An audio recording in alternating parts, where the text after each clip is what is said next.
Sementara itu, Kabid Propam Polda Jawa Tengah Kombes Pol Aris Supriyono mengatakan penembakan yang dilakukan Aibtu Robik tidak terkait dengan pembubaran tawuran.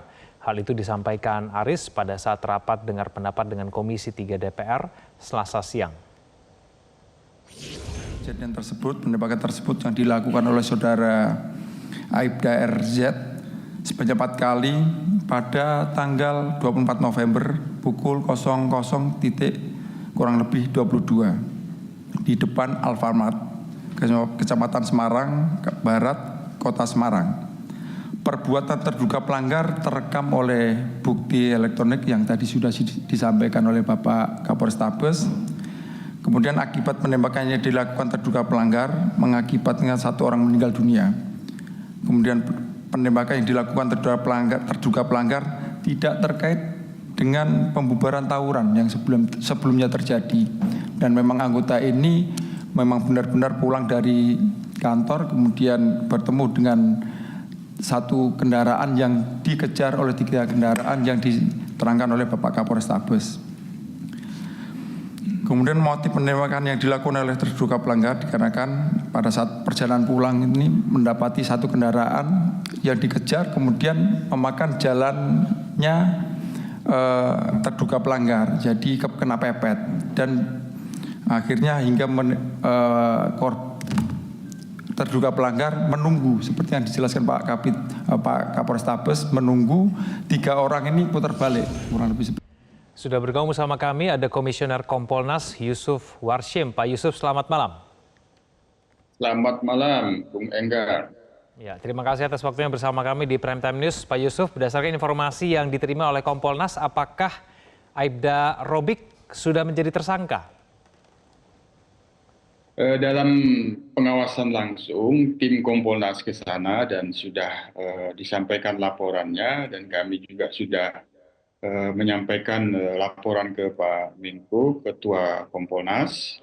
Jadi begini, proses ini yang terus kami dorong secepatnya terkait dengan dugaan penembakan oleh Aibda Robi terhadap korban, baik dalam proses kode etik maupun dalam proses pidananya.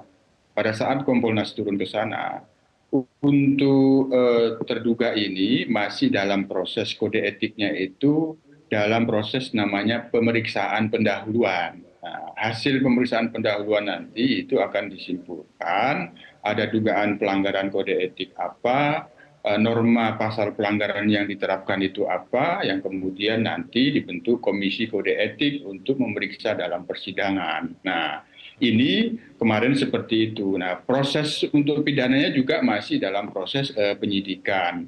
Waktu kami turun belum ditetapkan sebagai tersangka, namun kami telah memberikan saran-saran, tim yang ke sana telah memberikan saran dan masukan agar segera untuk bisa menjelaskan kepada korban, kepada keluarga korban, kepada masyarakat, kasus posisinya, posisi hukumnya, posisi etiknya agar segera jelas sehingga persoalan ini dapat segera mungkin dimintain pertanggungjawabannya terkait dengan penembakan itu, baik secara etik maupun secara hukum. Ini nanti Kompolnas akan turun kembali apabila sudah dibentuk Komisi Kode Etik, Kompolnas akan turun memantau langsung proses persidangannya. Kami mendorong secepatnya agar ini pertanggungjawabannya segera dimintakan. Apakah penembakan ini memiliki dasar hukum atau tidak? Sehingga apabila ini diputuskan pelanggaran, fakta-fakta pelanggarannya sudah itu segera diberikan sanksi, kode etiknya apa.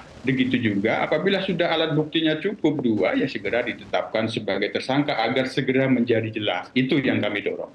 Ya, Pak Yusuf, kami sembari menampilkan CCTV yang kemudian juga beredar di media sosial ya. Menurut Anda ini menceritakan apa di sini?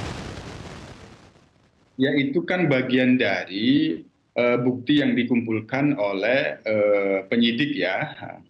Dalam hal ini semuanya itu kan harus ini kalau kita lihat di rekamannya itu memang agak tidak begitu jelas secara terang gitu. Diperlukan teknologi untuk bisa menjelaskan lebih terang sehingga misalnya arah tembakannya kemana itu kita lihat memang agak-agak kabur begitu. Oleh karena itu ini adalah soal CSI, Criminal Scientific Investigation, inilah yang perlu kita perkuat melalui analisa digital forensik terhadap CCTV itu yang bisa menjelaskan peristiwa penembakannya itu seperti apa, jarak dekat atau jarak jauh, kecepatan yang berkendara itu seperti apa, itu agar bisa dilihat melalui analisis digital forensik. Itu harus menggunakan teknologi dan ahlinya. Tapi ini merupakan barang bukti yang itu sudah juga kami lihat.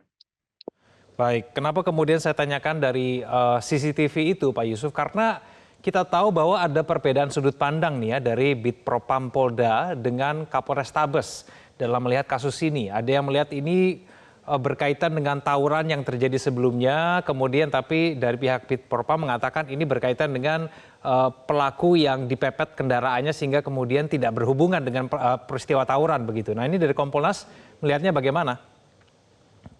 Kompolnas sendiri sudah melihat fakta-faktanya yang sudah dikumpulkan, baik melalui penyidik sendiri ataupun yang itu juga dilakukan oleh Bid Propam Polda Jateng. Intinya, apapun yang dijelaskan oleh Bid Propam, begitu juga Kapolres Tabes, Kompolnas tidak ingin masuk ke polemik itu.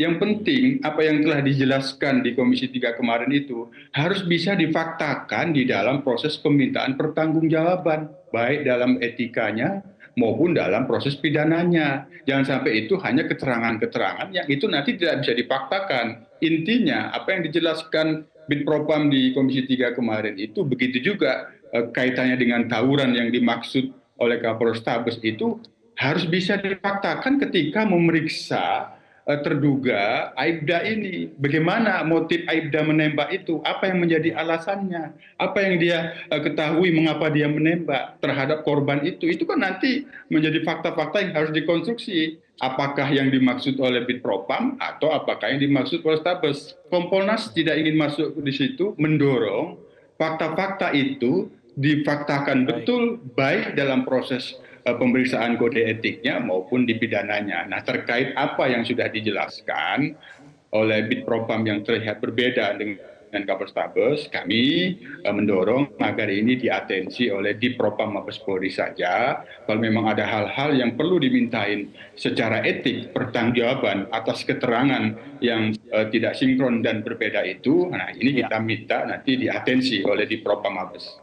Baik, kita tunggu gerak cepat dari pihak kepolisian untuk penyelidikan kasus ini. Pak Yusuf, terima kasih sudah bergabung sama kami di Prime Time News. Selamat malam, Pak Yusuf. Jelajahi cara baru mendapatkan informasi. Download Metro TV Extend sekarang.